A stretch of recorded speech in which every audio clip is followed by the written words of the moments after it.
Hola, buenos días, buenas tardes, buenas noches. ¿Qué tal está? ¿Qué tal estás? ¿Qué tal están? No sé cuándo van a ver, si será por el día, por la mañana, por la tarde, por la noche. Entonces, buenos días, buenas tardes, buenas noches. ¿Qué tal está? ¿Qué tal estás? ¿Qué tal estás usted? ¿Qué tal estás tú? Entonces, como ves, esta es una clase inicial de español. Yo soy la profesora Luciane Contreras y voy a hablar un poquito sobre los puntos iniciales para comprender mejor la lengua española. Y uno de los secretos de la lengua en español, cómo hablar, porque muchos dicen que es difícil por cuenta de la gramática y quizá não seja tanto, seguro que a cultura seja a única barreira que podemos dizer que é mais ou menos difícil, porque a gramática é bem tranquila. Então, assim, uma das coisas que costumo dizer a todos quando empiezam a falar espanhol é dar-nos conta de um ponto muito importante neste empeço de estudo, que são que es la colocación pronominal. Entonces es muy común hablar en español cuando empezamos a estudiar español y empezar con una tabla con los pronombres personal, reflexivo y después los verbos. Entonces a mí me gusta llamar esto como si fuera la raíz del español. Entonces así, ¿cómo es esto? Colocación pronominal. Portugués también hay, pero en español es la base inicial para comprender y hablarlo, ¿ya? Entonces, por ejemplo, pronombres personales. Yo, tú, él, ella, usted, nosotros, vosotros, ellos, ellas, ustedes. Esos son los pronombres personales que conjugan a los verbos. Después vamos a hablar de los pronombres reflexivos, que são pronombres que acompanham ações personales. Então, para eu, me, para tu, te, para ele, usted, le, você, para nosotros, nos, para vosotros, os, para ellos, ellas, ustedes, les, você. Después desta sequência, temos os verbos de acciones comunes e verbos de acciones personales. ¿Cuáles são os verbos de acciones comunes?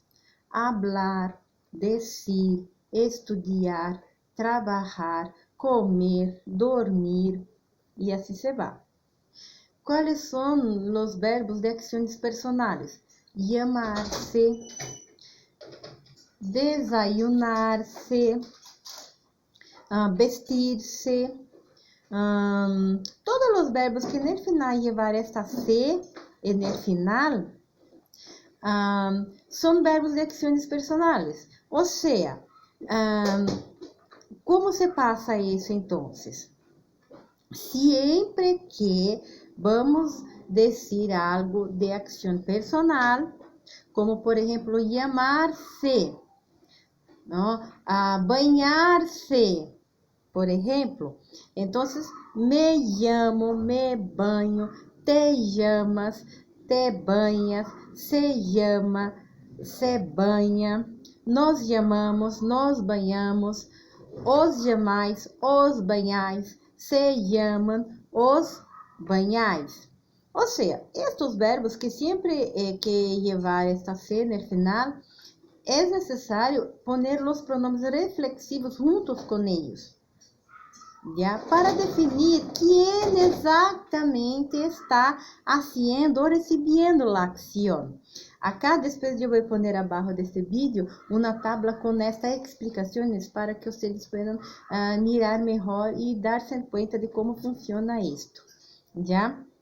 Estou buscando falar de maneira mais tranquila, mais pausada, para que todos possam entender, mesmo aqueles que nunca tiveram contato com classe de espanhol. ¿ya? Entonces, por eso que estoy hablando con más calma, con más despacio, para que todos puedan comprender, ¿ya? Entonces, es esto, ¿no?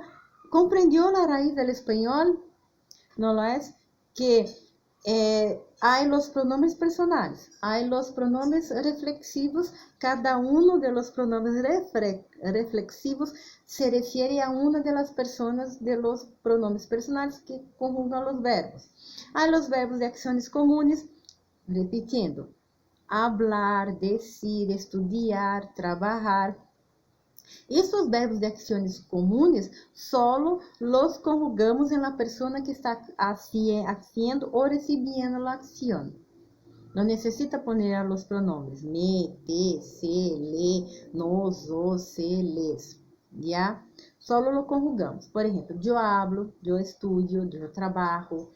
Tú hablas, tú estudias, tú trabajas. Ele, usted, habláis, trabajáis, estudiáis, ¿no? Perdão, só uma corrección.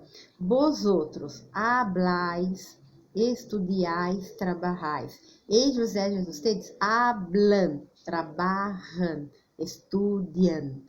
¿No? Entonces yo voy a poner esta tabla para que puedas acompañar perfectamente. Entonces, eso, comprendió la raíz del español, que hay una junción de pronombres personales con pronombres reflexivos y la combinación con los verbos, sea de acciones comunes o acciones personales, ¿no? Ya tenemos una conversación básica en español. Entonces, comprendió esta colocación pronominal, lo que viene después es muy tranquilo, ¿ya? Entonces, claro, hay también un punto muy interesante que son los verbos de cambio, que son verbos que existen en portugués, también existen en español, no solo que para nosotros en portugués tiene un significado. Para ellos hispanohablantes tiene otro significado, como por ejemplo, quedar. Quedar em português é ficar, né? Então, ou seja, eu posso dizer assim, que o livro queda em la estanteria. Então, eu posso dizer que ponga este livro em la estanteria, não?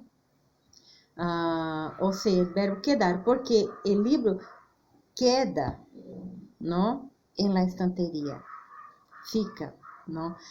E este é um ponto assim sencillo, muitas vezes decimos com mais tranquilidade quando hablamos o verbo ficar. Então, sempre que é ficar, quedar, não é a ideia.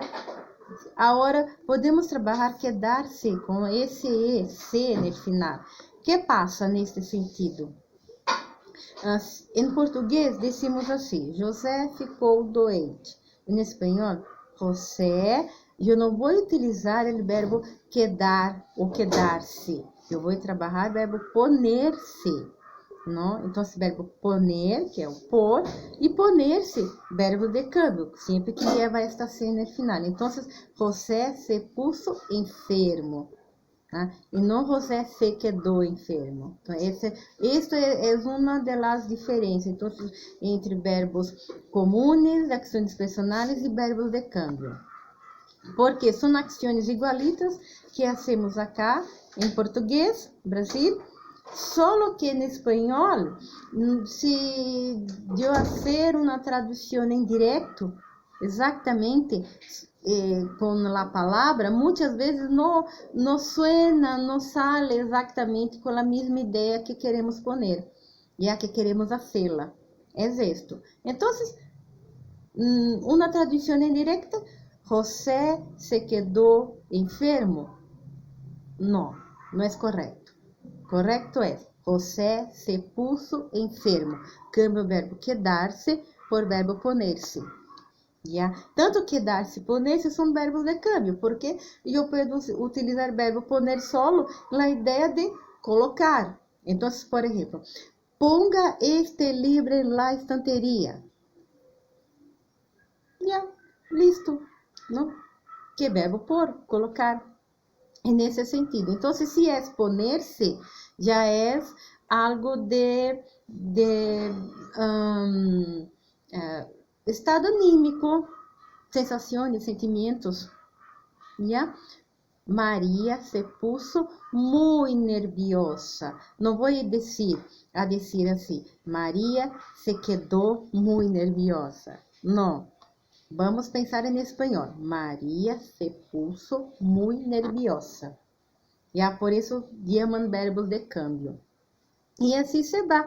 E outro ponto, só para cerrar, para que esta classe não se extenda assim, vamos, outro ponto interessante no empeço de los estudios em espanhol, mais e menos formal. Por exemplo, tú e usted, hablamos de los pronombres personales allá, ¿no? Yo, tú, él, ella, usted, nosotros, vosotros, ellos, ellas, ustedes. Então, vamos pensar assim. Tú es visto como menos formal e usted es visto como más formal. Entonces, si quiero saber el nombre de alguien, de una persona, y yo no tengo la intimidad, la amistad aún con ella, ¿cómo voy a hacerlo? Eso. ¿Cómo se llama usted?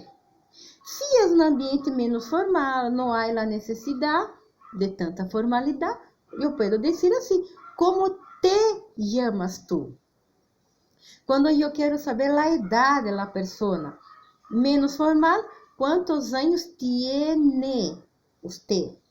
Más formal, este es más formal, ¿no? ¿Cuántos años tiene usted?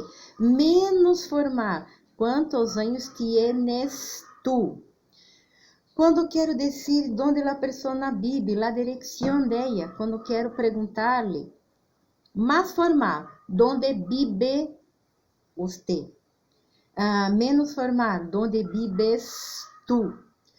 Quando quero saber a profissão da pessoa, em que ela trabalha.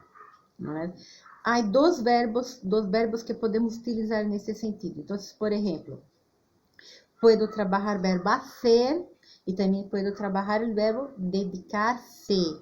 Dedicar e o pronome se no final, todo junto. Então, mais formal, que hace usted, a que se dedica usted. Menos formal, que haces tú, a que te dedicas tú. Tranquilo? Vou parar aqui, são 12 minutos e alguma coisa, quase 13. Então, esses são os pontos iniciais do espanhol. Espero que tenha sido clarito. Además, abaixo do vídeo vou poner la escrita, as explicações. Pode bajar, copiar e depois seguir, escuchar de novo a classe, tomando notas. E é isso. Qualquer que sejam as dúvidas e se querem saber mais, o WhatsApp, ele plantou no WhatsApp, 11, não? 986821295 e podemos aclarar também nestas classes, este inicial de classes que é muito tranquilo. Ya, muchas gracias y espero que busquen más saber sobre español, que es una lengua muy hermosa para estudiar y además que no somos el único país de América del Sur que no habla español. Tantos países, todos hablan español y nosotros no hablamos, ¿cómo así? Y también no podemos nos olvidar que un idioma más en el currículo es un diferencial estupendo para cualquiera que sea los profesionales. Ya, muchas gracias, Ala.